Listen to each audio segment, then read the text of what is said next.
Siamo qui perché oggi inizierà la terza edizione di un'iniziativa che vedrà il coinvolgimento di persone malate di sclerosi multipla insieme a medici, infermieri e terapisti della Fondazione per una settimana che abbiamo ribattezzato Stili di vita, nutrizione e vela. Il senso è quello di cercare di ridare motivazione, ma anche di affiancare a quelle che sono le terapie tradizionali corretti stili di vita e di alimentazione proprio per facilitare la cura delle malattie.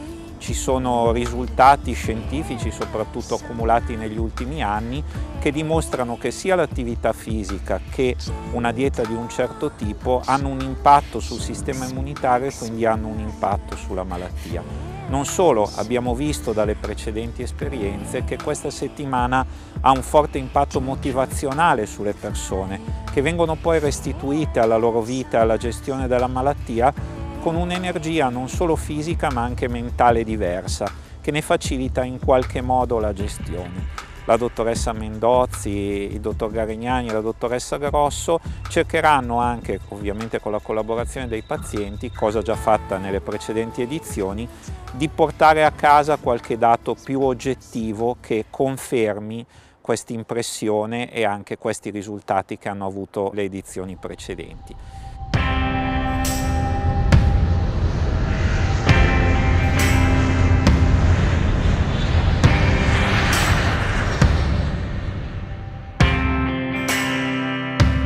Pack yourself a toothbrush, dear. Pack yourself a favorite blouse. Take a withdrawal slip. Take all of your savings out. Il senso del gioco ci si augura che sia quello di poter dare continuità a questo tipo di progetto, soprattutto partendo da questo territorio che deve essere coinvolgente anche per la Sardegna, tristemente detentrice del primato di incidenza della patologia. Questo progetto è legato in maniera inscindibile con il contesto ambientale dell'arcipelago, che mette assieme tante isole, tanti piccoli mondi. In che posto ci troviamo? Qui ci troviamo a Stagnali, sull'isola di Caprera, e storicamente questo era una caserma militare. Ormai è un centro dato in uso al Parco Nazionale dell'Arcipelago della Maddalena e è stato pensato come centro di educazione ambientale. Acquelibere è un bel contenitore che cerca di mettere assieme realtà molto distanti tra di loro, perché poco hanno a che fare i marinai dell'arcipelago con i medici di Milano. Il tentativo è quello di andare a cercare una sintesi, cercare di integrarsi, di incontrarsi nelle cose che possono servire alle persone. A quanto pare questa sintesi sta funzionando. Come è nato questo progetto? Più che un progetto, all'inizio era una sfida, era un qualcosa in cui pochi ci credevano. Come tutti i club Rotary, ogni anno ci si pongono degli obiettivi e si progetta un service a favore della comunità. In quell'occasione ho pensato di coinvolgere Antonello Tovo, un mio carissimo amico di lunga data, affetto da sclerosi multipla. E con lui e con la dottoressa Mendozzi, da cui Antonello è in cura, si è pensato di far partire questo progetto. Stile di vita, nutrizione e vela. Stile di vita perché in questa settimana vengono poste le basi per migliorare il modo di comportarsi e di affrontare la vita quotidiana, un'alimentazione controllata e più corretta rispetto a quella che è la quotidianità di ognuno di noi, e la vela come motivazione, certamente motivo di riabilitazione, ma soprattutto di coinvolgimento del paziente in un obiettivo che magari non avrebbe mai potuto pensare di raggiungere.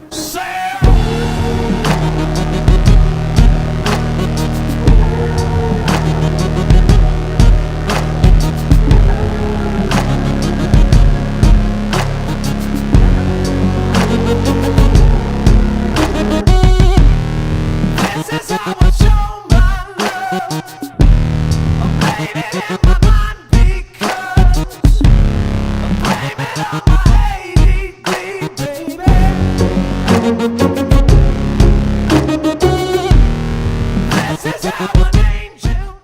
Abbiamo già ottenuto dei risultati da questa esperienza. Abbiamo visto che questa esperienza facilita il sonno, facilita l'attività fisica, che come sappiamo è un elemento fondamentale per i pazienti con sclerosi multipla, e soprattutto facilita l'equilibrio, più naturalmente risulta assolutamente motivante e quindi dà un benessere mentale, che è quello che noi vogliamo raggiungere, perché lo stile di vita e la qualità di vita nel paziente con SM è assolutamente importante, oltre che apprendere un'alimentazione sana.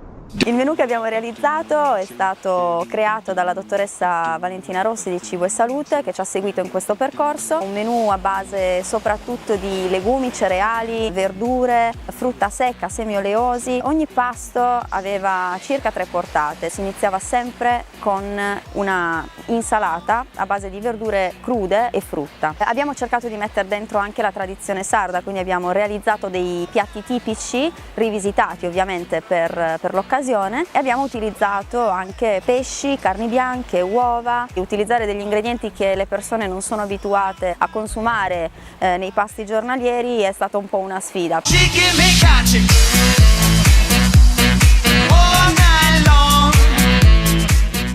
Il paziente veniva invitato a equilibrare il peso e a non perdere l'equilibrio, restringendo chiaramente la base d'appoggio in modo progressivo. L'abbiamo fatto sulla barca e il paziente era molto più motivato a farlo, perché in quel momento quell'esercizio era un percorso emozionale, un percorso che stimola maggiormente gli adattamenti rispetto a uno stesso esercizio fatto invece in palestra, semplicemente davanti a un monitor. Abbiamo giocato col vento, cercando sempre di mantenere l'equilibrio, aumentato la resistenza al vento, ampliando le superfici per cercare di sfruttare quanto più possibile quello che ci offre la natura. È difficile a questo punto separare in questa esperienza quello che è il ruolo professionale dal proprio ruolo umano, no? Di appartenenza ad una piccola comunità che ogni giorno si alza insieme, fa colazione, pranza, eccetera, e vive l'handicap o la disabilità insieme, facendo capire come si può realizzare un miglioramento anche in maniera inaspettata e fuori da protocollo, e quindi sviluppare quella capacità alle persone con limiti di un'autonomia da loro dimenticata. Ne ho fatte tante di cose con i pazienti, di esperienze, ne ho vissute tante, però questa è quella che più mi porterò dentro, sono sicura, perché poi tutto il contorno, le persone che abbiamo incontrato, la disponibilità, la pazienza, l'affetto poi, la passione che ci mettono per far sì che questo progetto riesca, ecco, e che venga mantenuto. Ecco, questo è uno degli aspetti veramente che così mi commuovono.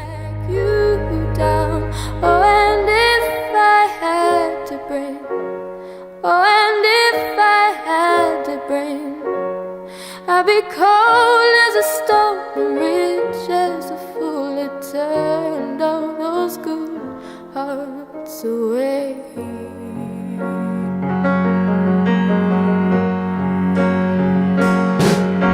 God knows what is hiding in this world of little consequence. Behind the tears, inside the lies, 1,000 slowly dying sunsets. God knows what is hiding in those weak and drunken hearts. Guess the loneliness came knocking. No one needs to be alone, no singing.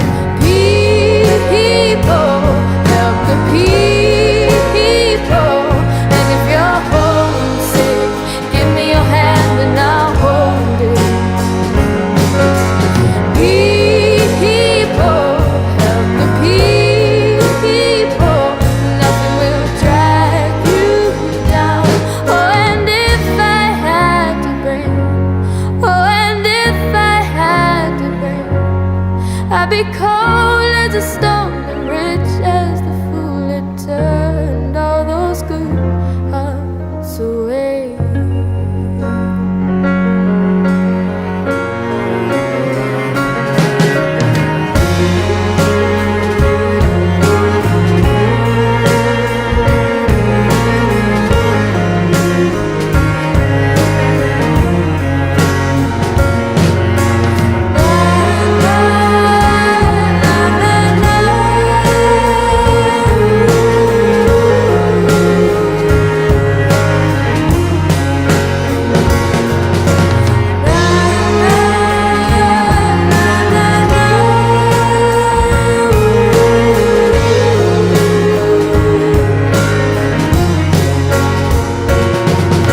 I'd be cold as a stone and rich as a fool to turn.